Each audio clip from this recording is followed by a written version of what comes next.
محمود غزنوی نے ہندوستان پر بہت سے حملے کیے، لیکن ان کا سب سے بڑا حملہ گجرات کے اندر پٹن میں موجود ایک مندر تھا جس کے اندر ان کا سب سے بڑا حملہ ہوا۔ Welcome to the golden age of Islamic history.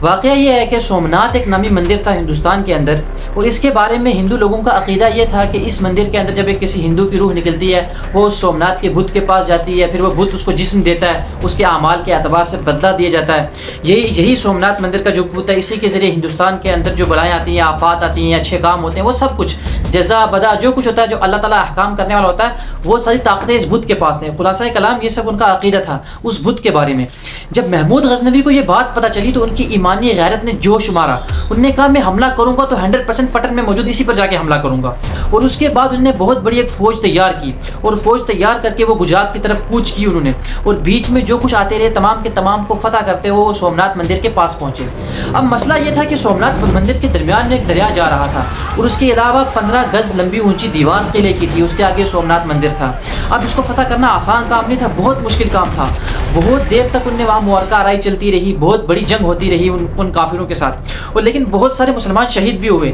لیکن اللہ تعالیٰ نے خلاصہ کلام یہ کہ محمود غزنوی کو بہت بڑی فتح نصیب کی، بہت بڑی فتح دی محمود غزنوی کو۔ اور اس کے بعد سومناتھ مندر کے جب اندر پہنچے وہ، انہوں نے دیکھا، جب انہوں نے اس بت کو دیکھا، اس لوگوں کے بارے میں اس کا عقیدہ دیکھا، اور انہوں نے غصے میں آ کر اس بت کے ٹکڑے ٹکڑے کر دیے بہت زیادہ۔ محمود غزنوی تو خالی افغانستان کے ایک حاکم تھے، افغانستان چلاتے تھے، لیکن اس وقت مسلمانوں کے خلیفہ القادر باللہ عباسی اس وقت موجود تھے۔ جب انہوں نے یہ سب فتوحات دیکھی کہ ایک محمود غزنوی نام کا ہندوستان کے اندر کس طریقے سے کفر کی کمر توڑ رہا ہے، اس وقت انہوں نے محمود غزنوی کو بہت اپریشیٹ کیا، ان کو اتنا انعامات دیے، اور آخر 1030 سنچری کے اندر محمود غزنوی کی موت ہوئی، اور اس ٹائم پر جا کر غزنوی امپائر کمزور پڑی۔